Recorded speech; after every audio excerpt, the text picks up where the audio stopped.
Desde hace 8 años, Masami Yoshizawa se niega a abandonar su granja, situada en la zona prohibida, donde el nivel de radiactividad es 10 veces superior a lo normal. Cada día, alimenta las vacas contaminadas que jamás podrán ser consumidas. Su tarea parece absurda y, sin embargo, su lucha se inscribe en una larga historia, la de la irradiación nuclear, desde las pruebas de Bikini hasta la catástrofe de Fukushima, pasando por las chicas del radio. Este documental es la historia de esa lucha. Continuar criando a mis vacas aquí es un acto de resistencia contra el Estado. Ellos detestan que yo esté aquí con mis animales. Solo esperan una cosa, que vayamos a la quiebra y desaparezcamos. Por eso ceder no es una opción para nosotros. La vida de mis vacas es mi vida. Vivimos juntos con la radiactividad. Somos como amigos, son mis compañeras.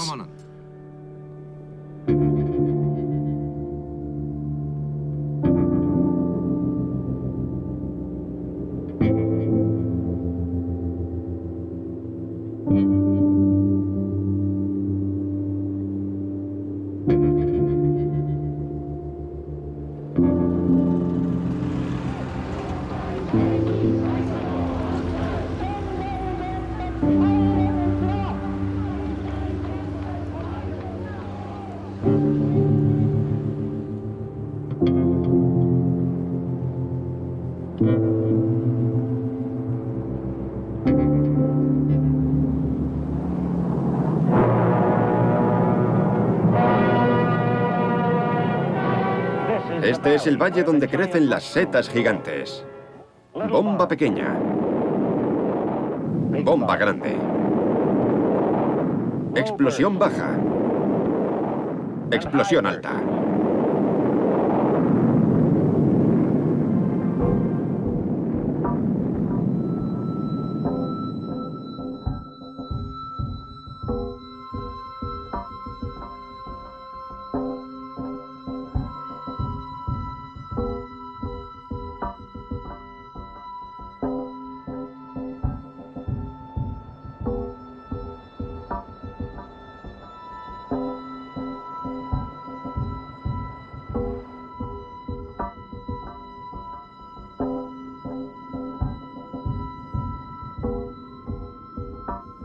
El 11 de marzo, en el momento del accidente, me encontraba en la central nuclear de Onagawa, a 120 kilómetros al norte de Fukushima.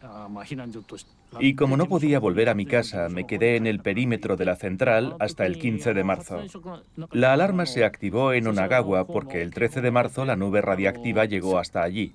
Se dio la orden de confinamiento. La radiactividad era muy alta, así que no podíamos salir. Yo estaba patrullando en el exterior, buscando víctimas del tsunami, pero me llamaron y regresé al interior del edificio.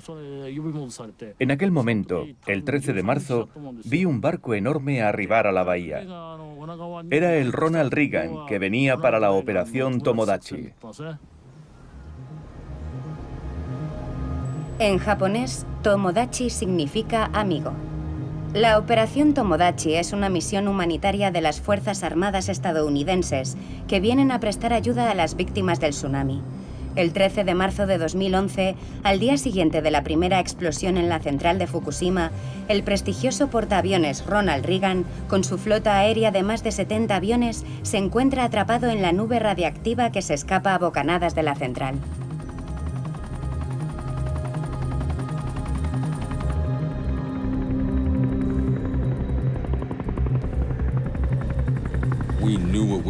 Sabíamos que en el lugar a donde íbamos se había producido un tsunami y que había riesgo de fugas en los reactores.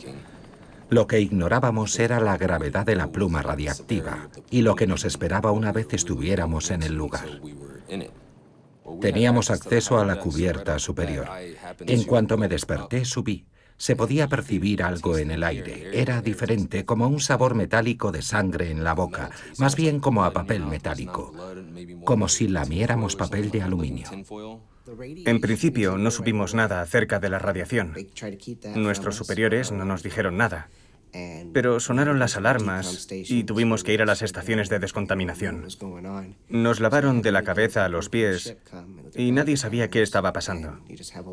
Los especialistas nucleares vinieron con sus contadores Geiger y había una gran cola en la cubierta para ser inspeccionados con el fin de no contaminar el interior de la nave.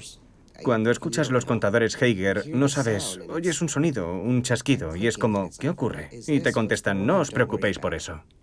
Llevábamos allí 3 o 4 días cuando el capitán se dirigió a nosotros por los altavoces para decirnos que había habido una fusión de núcleo en el reactor de la central nuclear de Fukushima. El Ronald Reagan se posiciona a 120 kilómetros al norte de la central. En ese momento, sopla viento hacia el mar y la impresionante pluma radiactiva se está extendiendo por todo el Océano Pacífico en olas sucesivas. El buque insignia de la Marina estadounidense está atrapado. Sus 5.000 soldados estarán expuestos a la nube radiactiva durante 2 días. Nos vimos obligados a cambiar de posición, porque la nave estaba dentro de la nube. Pero la nube giró en nuestra dirección. Fue entonces cuando se tomaron medidas para evitar la radiación en la medida de lo posible. Pasamos varios días jugando al ratón y al gato para escapar de la radiación. Obviamente nos hacíamos muchas preguntas. ¿Vamos a morir todos? ¿Saben lo que nos va a pasar? No os preocupéis, no os va a pasar nada, todo marcha bien. Eso era lo que nos decían. Continuad haciendo vuestro trabajo. Los oficiales no salían a cubierta. Nosotros sí. Nuestra naturaleza humana nos empujaba a luchar o a huir, pero como no había nada contra lo que combatir, debíamos irnos. Pero en lugar de eso nos quedamos parados allí.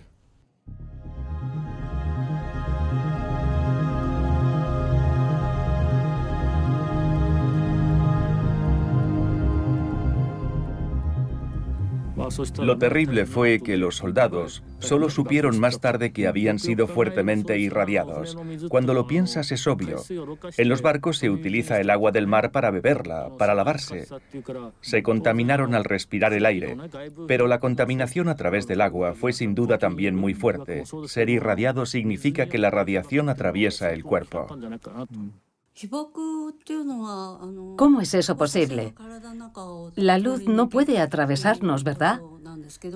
Aunque esté compuesta de ondas electromagnéticas, su poder no es comparable. Pero la radiactividad emite una cantidad de energía gigantesca y por eso puede atravesar el cuerpo. Y cuando eso sucede, esa energía es parcialmente absorbida por los seres vivos. Es así como la radiación puede alterar las moléculas, y esto resulta problemático cuando se trata de lesiones en el ADN, que es el portador de nuestra información genética. Nos dijeron que nos equipáramos, que subiéramos a la cubierta y la limpiáramos entera, que cepilláramos todos los aviones y limpiáramos todas las superficies. Solo podríamos bajar cuando hubiéramos terminado.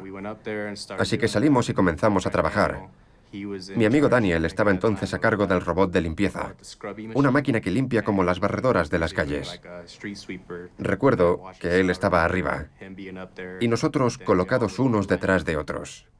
Formamos una larga fila y estábamos todos allí. Frotamos la cubierta con agua y jabón. Después de la explosión, los habitantes de la región de Fukushima pensaban que estaban a salvo de la radiación, pero el 15 de marzo, el viento vira hacia el oeste y se dirige hacia el interior, pasando incluso por Tokio, la capital, exponiendo a un gran número de personas a la radiación. En tierra, en el mar, en el aire, la catástrofe es total. Es imposible escapar de ella. Hay una pregunta en boca de todos. ¿Podemos protegernos de ella? Solo hay un medio para protegerse de los efectos nefastos de la radioactividad, y es tomar yodo. Si lo tomamos, tal vez podamos al menos prevenir el cáncer de tiroides. Solo tenemos eso para protegernos. El yodo es lo único que tenemos. Y sin embargo, no se les dio a los habitantes de la región de Fukushima. Las autoridades tenían yodo y no lo distribuyeron. Creo que es un problema muy grave.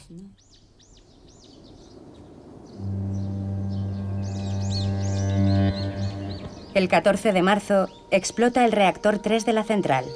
El alcalde de Miharu y su teniente deciden distribuir cápsulas de yodo entre los habitantes.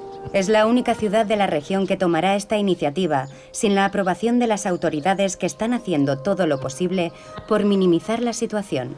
La catástrofe revela al mundo entero cómo funciona el sistema nuclear, la retención de información o su ocultación, la pasividad o el servilismo de las autoridades reguladoras y la ignorancia o la incompetencia de las autoridades. Por supuesto, teníamos yodo estable, pero primero debemos precisar que no sabíamos nada de la situación en relación al nivel de radiactividad. No teníamos nada, ninguna información. Ni siquiera la prefectura respondía. En cualquier caso, aunque confiáramos en ellos, el gobierno y la prefectura no estaban en condiciones de proteger a la población. A pesar de implorarles y pedirles información, ellos no nos facilitaban nada. Así que hacíamos un seguimiento constante de los comunicados que llegaban del extranjero, con el fin de entender los movimientos probables de la difusión de la nube radiactiva para tratar de anticipar lo que iba a suceder. Estábamos preocupados por las medidas de prevención. Enseguida, nos dimos cuenta de que la cuestión del yodo era una prioridad y se decidió que era necesario estar preparados para asegurar su distribución entre los habitantes. El 15 de marzo, los reactores 2 y 4 explotan también. Se escapan dosis masivas de radiación. El personal de las instalaciones es evacuado. Los 17.000 habitantes de Miharu reciben sus cápsulas de yodo. Poco después, la prefectura se pone en contacto con el alcalde. Un responsable de la prefectura nos preguntó que con qué autorización habíamos realizado la distribución del yodo. Nosotros le contestamos que había sido bajo nuestra propia iniciativa. Y nos contestó que como la prefectura no había dado instrucciones, canceláramos todo. Pero nosotros le dijimos que ya habíamos distribuido el yodo e incluso se había administrado. Y por tanto la cancelación era ya imposible. La prefectura insistió, pero su petición fue ignorada. Así es como sucedió.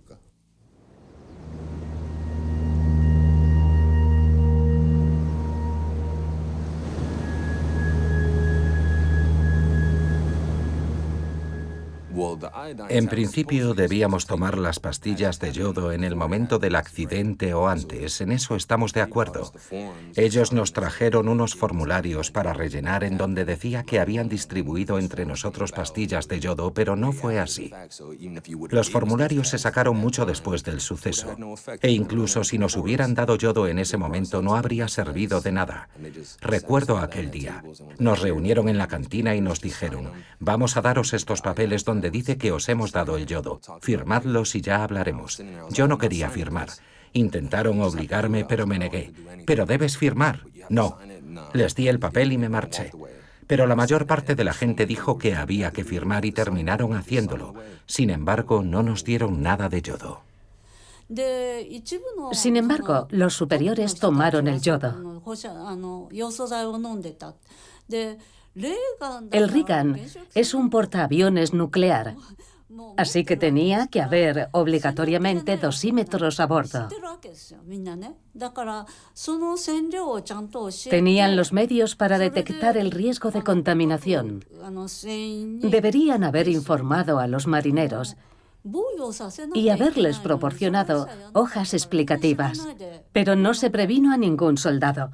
Y como nadie estaba informado, todos bebieron agua contaminada durante los primeros días y se expusieron a la radiación. Ese es el rigor con el que actúa el ejército. ¿Cómo pudieron actuar así los oficiales, siendo conscientes de la situación? En mi familia nunca ha habido antecedentes de enfermedades del corazón. Yo estuve expuesto a la radiación en la Marina. El cardiólogo me dijo que aquella exposición podía ser la causa de mi enfermedad. No comprendía cómo con 27 años podía tener problemas de corazón y sobre todo llevando una vida activa. Voy a hacerle unas preguntas, y no me mienta. Necesito saber si todo irá bien para mí y para mis hijos. Si no tendré problemas en el futuro, si mis hijos no tienen nada que temer. Necesito saber todo eso, así que pregunto al Servicio Médico de Veteranos. ¿Pueden examinarme? Solo un examen, solo una vez. Y me dicen que vuelva si pierdo un miembro.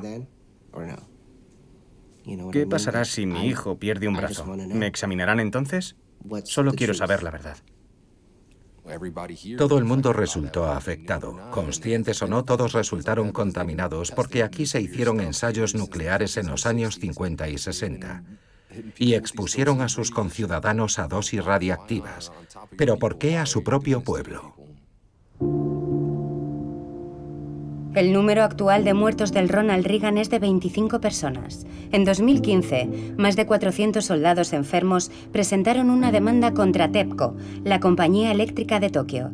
Los 4 soldados han abandonado el ejército a causa de sus enfermedades. El vínculo de su exposición a la radiación no ha sido reconocido.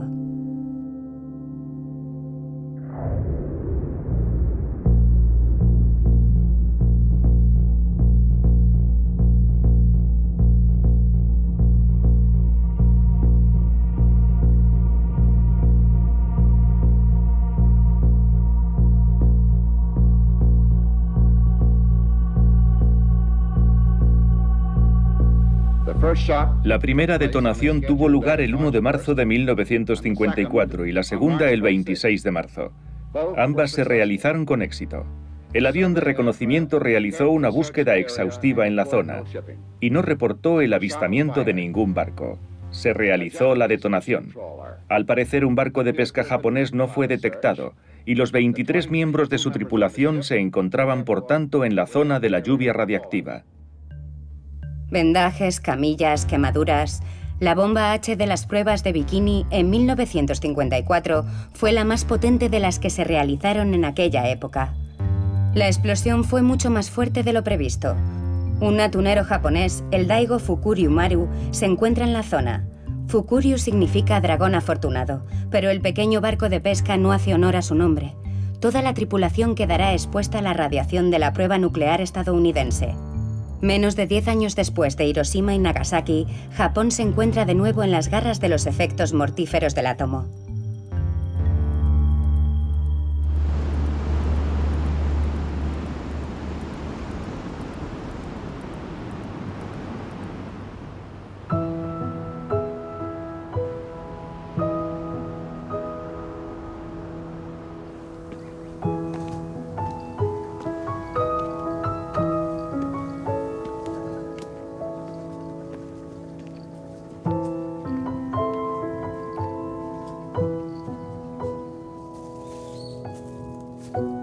«25 años más tarde, en los años 80, el señor Yamashita, profesor de secundaria, conoce a la señora Fuji.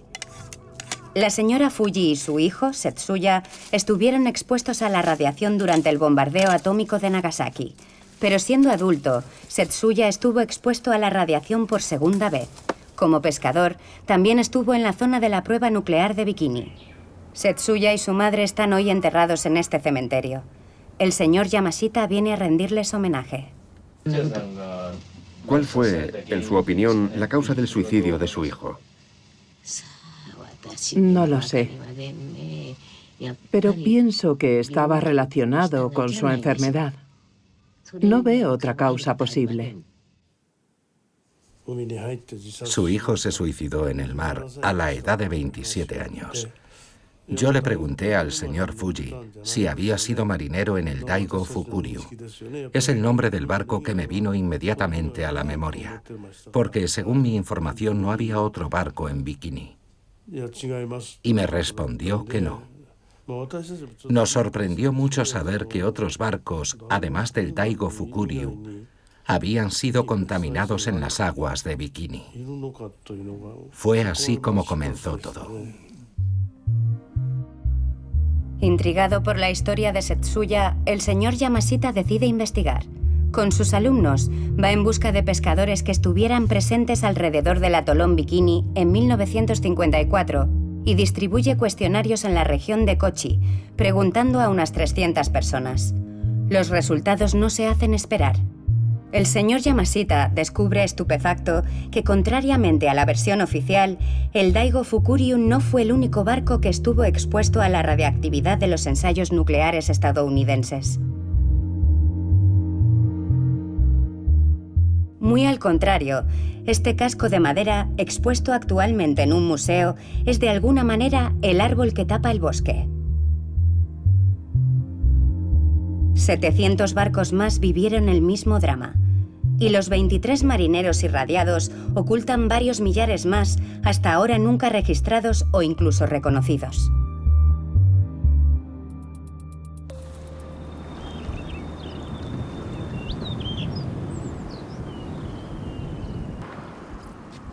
Nunca podríamos haber imaginado que se estaban llevando a cabo ensayos nucleares donde nos encontrábamos.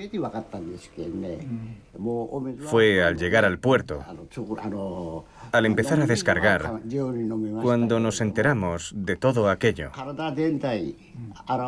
En el barco había agua potable a voluntad, pero para asearnos nos rociábamos con agua del mar de pies a cabeza. Atravesamos una zona agitada. Siempre que había marejada, salíamos a cubierta y allí aprovechábamos para lavarnos. Fue así durante toda la travesía. La travesía de las aguas de Bikini dura entre 40 y 45 días aproximadamente. El Estado nunca nos dijo que esa zona era peligrosa y que no deberíamos ir allí. No se nos informó de nada. Y luego volvimos a Bikini varias veces. Nos alimentábamos todos los días con los peces que pescábamos. Todos los días. Mañana, tarde y noche. Nos comíamos sobre todo las vísceras. Y fue solo más tarde, cuando supimos que esas eran las partes que se contaminaban primero. Mayo de 1954. 2 meses después del regreso del atunero japonés, un barco científico enviado por el gobierno, el Sunkotsu Maru, aparece entre los vítores de la multitud en una puesta en escena hábilmente orquestada. Su misión es realizar investigaciones en la zona de Bikini con el fin de determinar la extensión de la contaminación y realizar una cartografía de la misma. Se sondean las mareas, se examinan los camarones, se escanean los peces. Se descubren muchos peces contaminados, en particular los atunes, peces viajeros, a veces muy lejos del origen de la contaminación. Por todo el archipiélago, los contadores Geiger están en marcha. Los ingenieros con guantes blancos se agrupan alrededor de los montículos de pescado. Todos los puertos de Japón están midiendo la radiación para verificar los niveles de contaminación. El mapa que mostramos a continuación revela la magnitud del desastre. Los puntos rojos, una auténtica viruela radiactiva, muestran los lugares donde se capturaron los peces contaminados. La zona peligrosa se extiende mucho más allá de la declarada por los americanos, hasta las costas de Filipinas, Taiwán y Japón. Los peces radiactivos se declaran no aptos para el consumo, un enorme desperdicio. Todo el pescado, especialmente el atún, es arrojado de nuevo al mar. El miedo se apodera de los mercados. El temor a los peces radiactivos y la escasez provocan una crisis sin precedentes. Los pescadores se encuentran en dificultades económicas y sus sindicatos solicitan indemnizaciones al gobierno. Durante ese tiempo, los ensayos nucleares estadounidenses continúan en Bikini. En las calles, los japoneses se manifiestan contra la bomba nuclear. La expresión Shi-no-hai, las cenizas de la muerte, que se refiere a la lluvia radiactiva, se extiende por los medios de comunicación. El movimiento se instala y crece. Estas alegres manifestaciones con despliegue de banderas preocupan a Estados Unidos, que en pleno periodo de la Guerra Fría decide intervenir. Si Japón hubiera caído bajo el dominio soviético, los beneficios para el comunismo serían enormes. Para prevenir esa eventualidad, un Japón fuerte y bien defendido es de vital importancia. A principios de diciembre de 1954 se establece un nuevo gobierno bajo la influencia estadounidense. El 10 de diciembre, los políticos que habían contribuido al régimen militarista, por tanto criminales de guerra, son rehabilitados para formar un nuevo gobierno. El 27 de diciembre, uno de ellos, Mamoru Shigemitsu, ministro de Asuntos Exteriores, pide a los Estados Unidos $2 millones, una suma destinada a comprar el silencio de los pescadores. Al mismo tiempo, tiene lugar la liberación masiva de los antiguos presos militares para reconstruir el ejército japonés. Los americanos lanzan entonces una gran campaña de propaganda a favor de la energía nuclear. Los dibujos animados de Walt Disney dan una imagen del átomo tranquilizadora e incluso mágica. Los gigantes atómicos que irrumpen en la pantalla como genios de la lámpara de Aladino son siempre nuestros amigos. La era atómica ha nacido. El auténtico superpoder que el hombre ha liberado desde el mismo corazón del átomo no es uno sino muchos gigantes. Uno es el guerrero, el destructor. Otro es el ingeniero, que se esfuerza por proporcionar grandes cantidades de energía para alimentar las máquinas del mundo entero. La exposición Átomo por la Paz tiene lugar en 1955 en una veintena de ciudades. Ironías de la historia, ni siquiera Hiroshima y Nagasaki escapan de ello. Estados Unidos y la URSS se lanzan a una carrera atómica frenética, pero más de 2 millones de visitantes quedan maravillados ante una industria nuclear que se ha convertido a la utilización pacífica del átomo.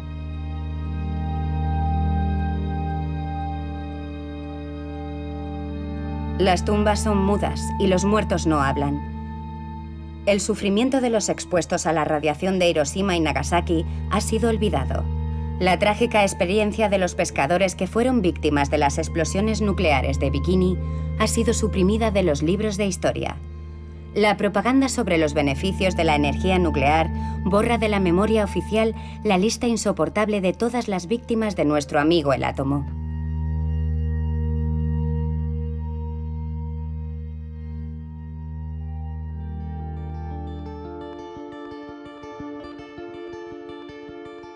La radiactividad, un fenómeno físico que puede a la vez dañar y sanar, herir y destruir.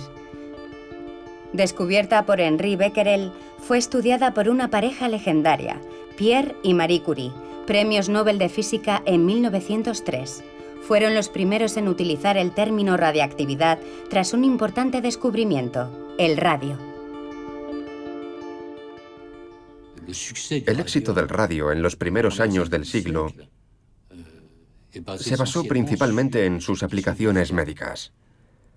En cuanto a estas aplicaciones médicas, fueron el matrimonio Curie y Pierre Curie en particular quienes pusieron el dedo en la llaga muy rápidamente, especialmente con la anécdota de Henri Becquerel, que olvida una bolsita con radio en su bolsillo y que le comenta a Pierre Curie: escucha, curiosamente tengo una quemadura justo delante de la bolsita donde tenía el polvo de radio.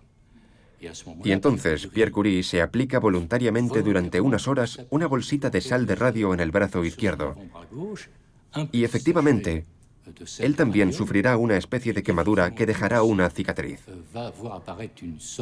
Y Henri Becquerel y Pierre Curie publicarán en 1901, en la Academia de Ciencias, que el radio, la radiación del radio, es capaz de producir una especie de quemaduras cutáneas.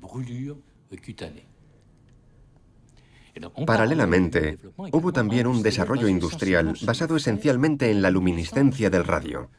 Esa luminiscencia en la oscuridad que Marie Curie había observado desde el principio de su investigación y a la que desde el descubrimiento del radio ella se refiere como esa preciosa luz azulada en la oscuridad y que se utilizará eventualmente para fabricar sobre todo pinturas radiactivas luminiscentes que se pueden ver en la oscuridad.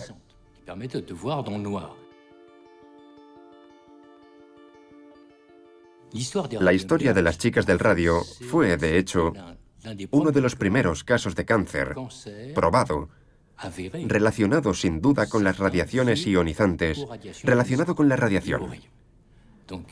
Aquellas jóvenes Aquellas muchachas que pintaban las esferas de los relojes, las manecillas de los relojes, las manecillas de las alarmas con pinturas de radio, y a las que se les había dicho que para hacer bellos puntitos afinaran el pincel con los labios, porque así quedarían mucho más bonitos y sería más rápido. Salvo que al hacerlo, afinando el pincel con los labios, estaban depositando radio en sus labios, lo que hizo que varias de ellas desarrollaran tumores extremadamente raros, llamados sarcomas de mandíbula, enormes tumores. Y después se contaminaron con radio, y varias de ellas murieron de aplasia medular. Es decir, que la médula ósea que fabrica los glóbulos rojos, los glóbulos blancos y las plaquetas ya no funcionaba y morían de aplasia.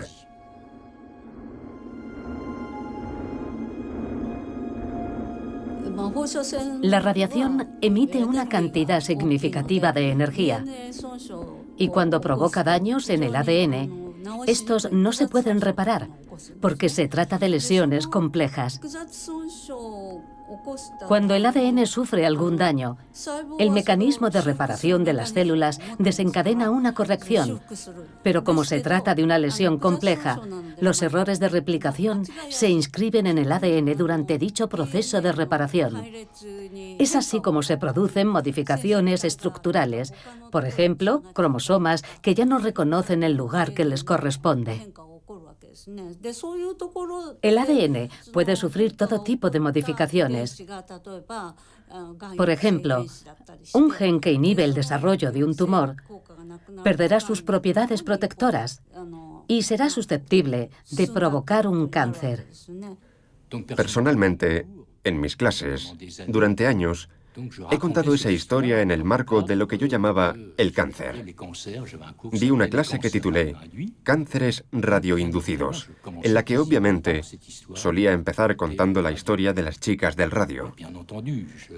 Como es natural, abordaba el aspecto histórico, el hecho de que había habido un proceso judicial en el que aquellas pobres mujeres habían salido claramente perdiendo. El proceso tuvo lugar en 1927 por la demanda interpuesta por 5 de las chicas del radio contra la Radium Corporation. Resultó que la compañía era perfectamente consciente de los riesgos, porque en el piso de arriba los ingenieros se habían protegido. Sin embargo, se consideró que el proceso no tenía suficiente fundamento y el caso se resolvió con un acuerdo extrajudicial, como ocurre a menudo en Estados Unidos. Es decir, las dos partes llegan a un acuerdo financiero. Pero como las mujeres procedían en su mayoría de entornos bastante humildes, las familias y las propias mujeres dijeron, bueno, algo es mejor que nada. Aceptaremos el dinero y guardaremos silencio.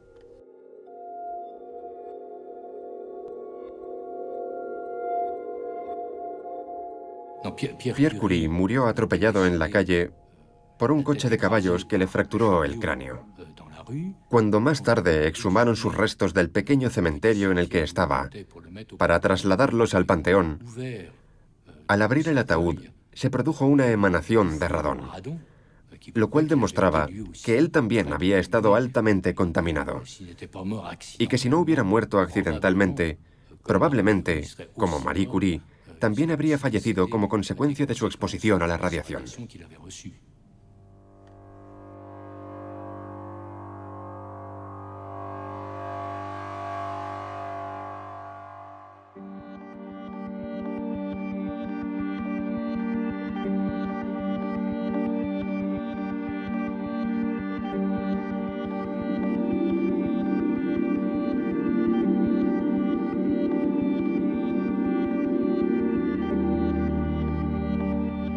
De frente, de perfil o de espaldas. Mujeres, hombres y niños.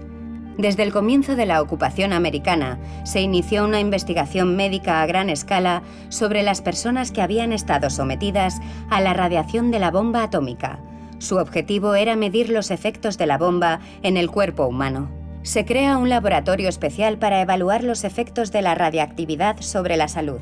La particularidad es que se trata de un laboratorio de investigación y no de un hospital. Es decir, que se observa a los enfermos, pero no se les somete a tratamiento.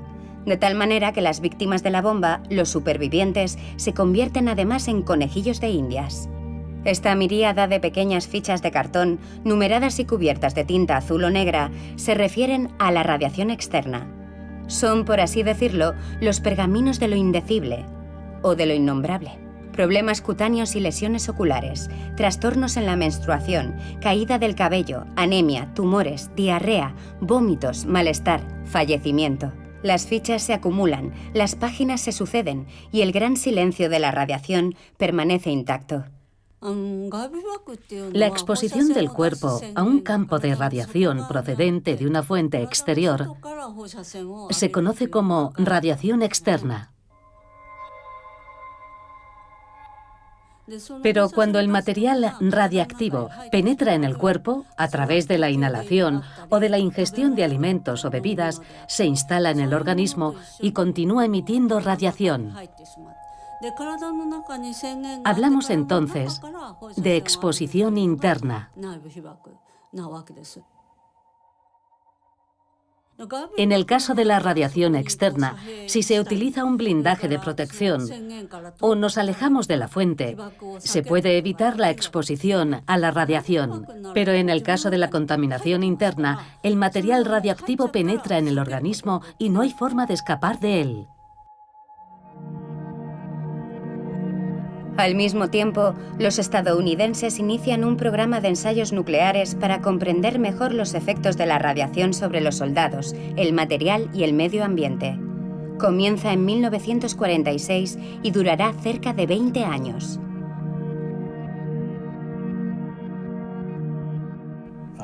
Yo estuve en la Operación Hardtack en 1958. Participé en 28 ensayos de armas nucleares. La Operación Hardtack son ensayos nucleares atmosféricos y submarinos que se realizan en el periodo que va del 28 de abril al 18 de agosto de 1958 en las Islas Marshall. 35 ensayos, prácticamente un ensayo cada 2 días, durante cerca de 3 meses. Uno se llamaba el tiro parasol. Formó un enorme penacho. Explotó justo al lado de un barco que se partió en 2 y salió propulsado como si fuera de juguete. Nuestro portaaviones estaba situado en paralelo a la explosión y cuando recibió el impacto de la onda expansiva, vibró como si estuviera hecho de papel de aluminio y se inclinó 49 grados. Todo el mundo pensó que íbamos a volcar. Instalaron un sistema de lavado que funcionaba, pero creo que lo único que hacía era volver a poner agua radiactiva en el barco.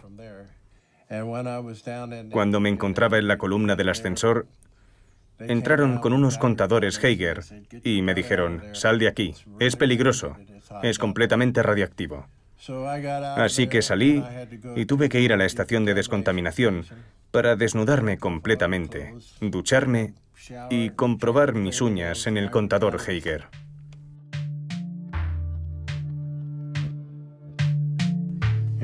Otro se llamaba el tiro Teca. Todos tenían nombres de árboles. Cuando explotó yo estaba de espaldas y el calor era tan intenso que quemó la parte de atrás de mi uniforme. Tenías que taparte los ojos con los brazos y las manos y podías ver los huesos de tus brazos. Y si levantabas la vista podías ver el esqueleto del tipo que tenías delante.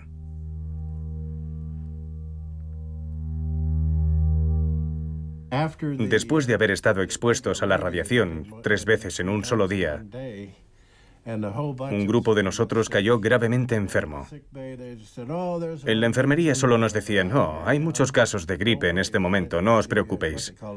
Y nos administraban un medicamento llamado APC, que creo que no era más que una aspirina. Nos dijeron que no corríamos ningún riesgo, que no estábamos lo bastante cerca. «No habéis recibido suficiente radiación para causaros una enfermedad. Son dosis de radiación bajas, así que vuestro cuerpo la eliminará. Desaparecerá con el tiempo. Ya lo veréis». Los militares estadounidenses han minimizado sistemáticamente los efectos de la radiación a la que han estado expuestos sus soldados.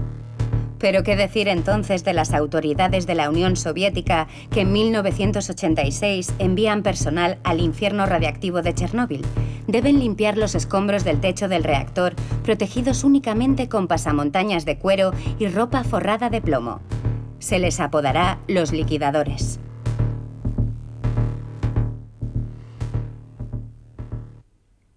Al analizar la situación hoy, tenemos una idea bastante irreal de lo que sucedió, porque es como una película. Las cosas evolucionan. Chernóbil planteó un problema enorme, ya que nadie esperaba un contexto de guerra nuclear por la explosión accidental de un reactor atómico. Chernóbil fue como una guerra nuclear. La lluvia radiactiva equivalió a la explosión de unas 500 bombas atómicas. Sin embargo, el informe de la ONU al respecto hablaba de 50 muertos y del desarrollo de cánceres en el futuro. De modo que daba la impresión de que Chernóbil había causado menos estragos que un solo día de accidentes de circulación en la antigua Unión Soviética. Hoy, más del 80% de los niños de Bielorrusia están considerados enfermos.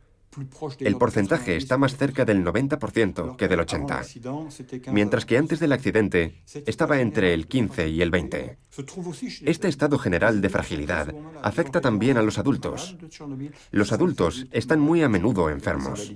Fueron los niños enfermos de Chernóbil y ahora son los adultos enfermos de Chernóbil con discapacidades y otros trastornos. La población está disminuyendo.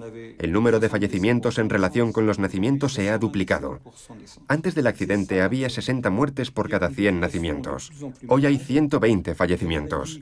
Esa es la realidad.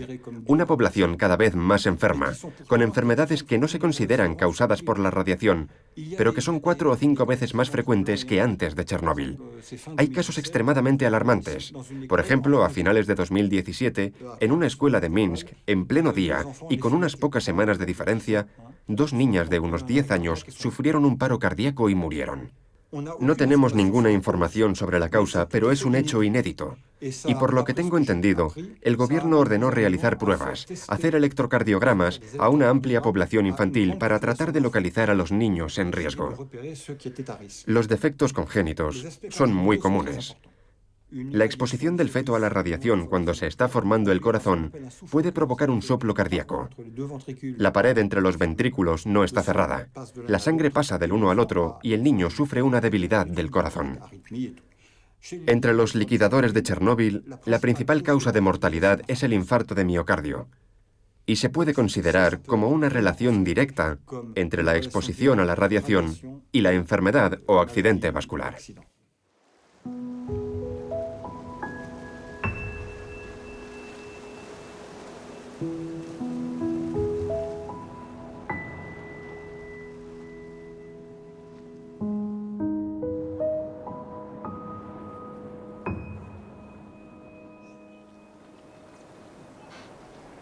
En 2011, la contaminación radiactiva del mar tras el desastre nuclear de Fukushima, la mayor jamás observada, reaviva el debate sobre los pescadores contaminados de Bikini.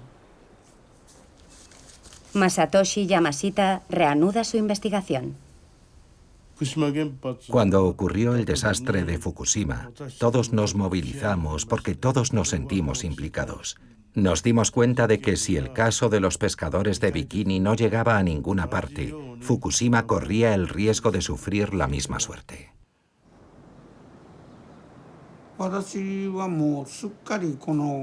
Yo había olvidado completamente el incidente de Bikini, hasta que en 2014 leí un artículo sobre la demanda de los pescadores de Bikini. Lo leí en el periódico local de Kochi. De inmediato hice averiguaciones y me reuní con los pescadores afectados. Hablando con ellos, comprendí muchas cosas. Me dije que no podía cruzarme de brazos, que no podía perdonar. Al saber que los registros habían sido ocultados durante más de 60 años, pensé que no me habían respetado como ciudadano. Lo único que pudimos encontrar Fue un informe que la Agencia Estatal de Pesca había enviado a un diputado en febrero de 2015. Consta de 95 páginas, pero están todas tachadas. No se ve nada, absolutamente nada. Jamás había visto cosa igual. Es completamente ilegible.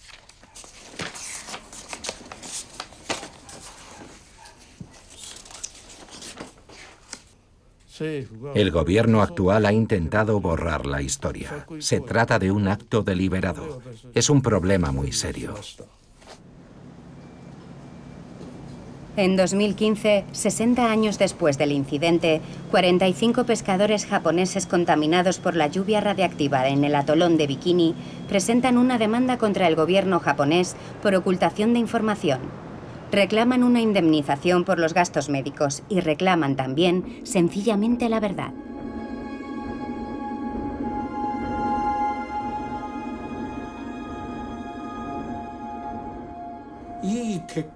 Rezo porque se dicte un veredicto justo lo antes posible para todas las víctimas y me gustaría ir a anunciárselo a todos mis compañeros pescadores. Nuestro país nos ha fallado. Digámoslo sin ambajes, nos han abandonado, nos han sacrificado. Tenemos que seguir sin desmayo, porque este caso dará legitimidad al pueblo de Fukushima. Aunque el tiempo haya pasado, tenemos que llegar al fondo de este asunto.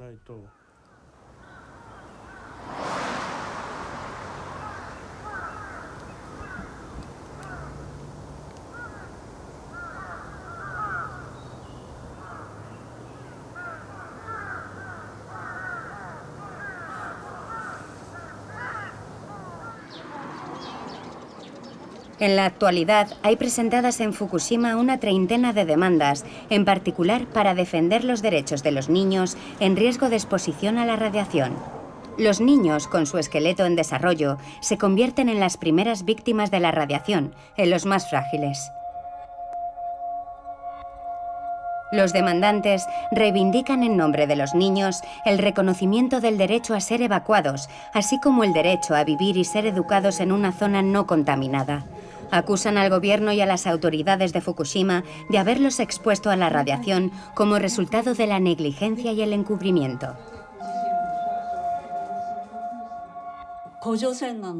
Ha habido un aumento significativo de cánceres de tiroides. Pero los expertos se empecinan en sostener que no existe un vínculo de causa-efecto con la radiactividad. Las autoridades lo achacan a lo que llaman el efecto de cribado. Si ese fuera el caso, puesto que dichos exámenes tienen lugar en 3 etapas cada 2 años, incluso si el número de casos era alto la primera vez, no debería haber más en el segundo cribado.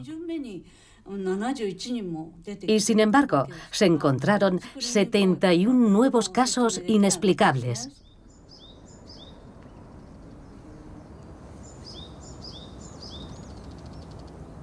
Las familias cuyo hijo padece cáncer son aisladas y discriminadas. Hoy es la primera vez que hablan con los medios de comunicación. Ante las cámaras, las lenguas se aflojan, los ojos se empañan e incluso los silencios están cargados de significado.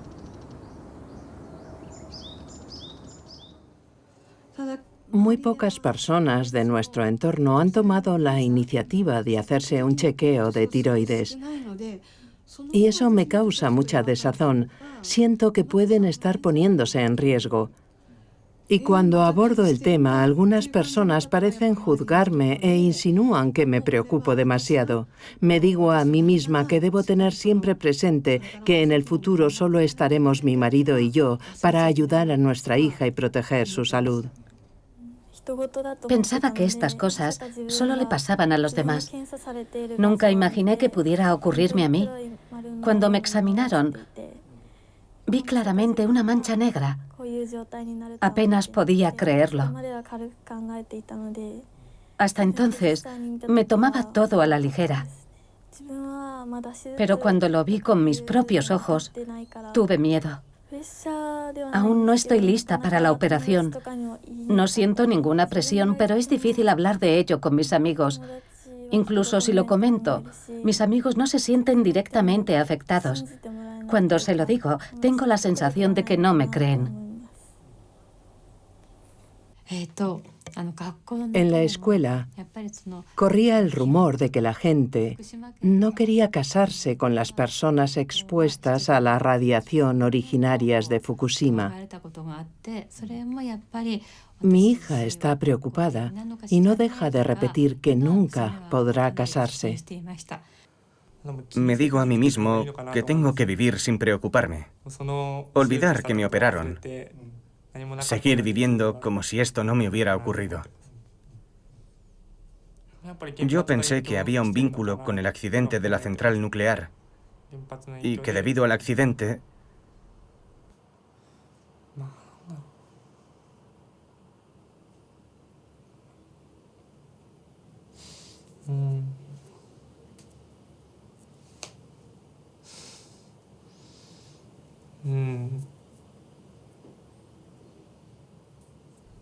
no sé qué decir.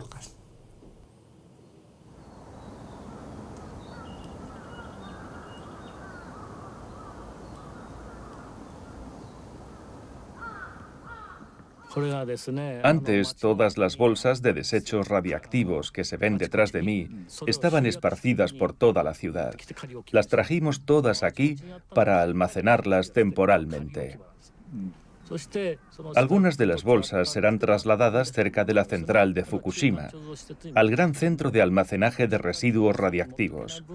Los residuos están siendo clasificados, o bien se trasladan a la central o permanecen aquí de forma provisional. Las bolsas que se quedan aquí se cubren cuidadosamente con una lona verde.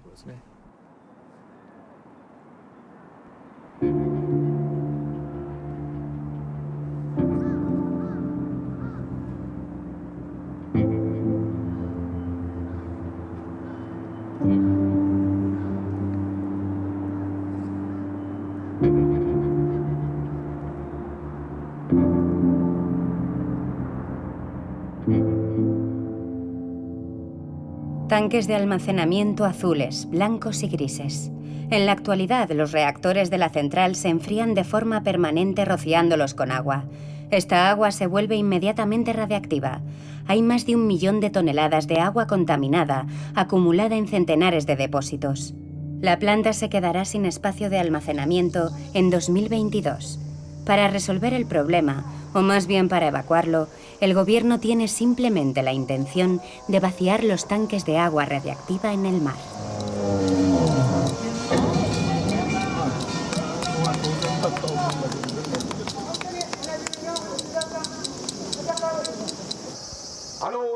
Si después de los Juegos Olímpicos el agua contaminada de la central de Fukushima se libera en el océano, la industria pesquera desaparecerá.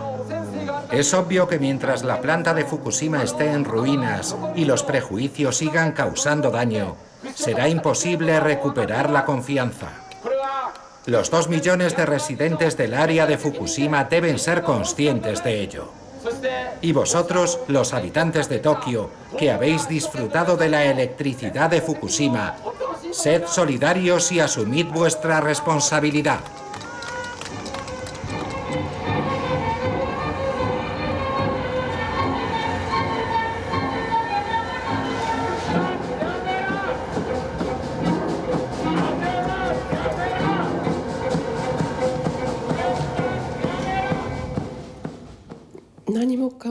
Todo lo relacionado con el accidente nuclear está siendo gradualmente encubierto en un intento de fingir que nada ha ocurrido. Esa es la percepción que tengo actualmente sobre la política del gobierno desde el desastre de Fukushima. ¿Cuál es la situación real? Incluso 8 años después, no se puede negar que la población sigue angustiada por la radiactividad. Aunque pueda parecer que la gente lo ha olvidado, la inquietud se ha instalado en sus almas y se les acosa haciéndoles creer que son bichos raros por angustiarse, o se les dice que si siguen expresando las mismas dudas es porque están un poco trastornados. Es un asunto perfectamente orquestado desde todos los ámbitos. Fukushima se ha convertido en el escenario de multitud de iniciativas encaminadas a ese fin. Me parece muy peligroso y es una situación desesperante. El Estado, mano a mano con el lobby nuclear internacional, tienen un poder desmesurado. Son formidables. Quieren minimizar el accidente de Fukushima y seguir adelante con sus negocios como si nada hubiera pasado. El país está siendo manipulado a través de este tipo de operaciones. Y la gente debe ser plenamente consciente de ello. De lo contrario, todos desapareceremos.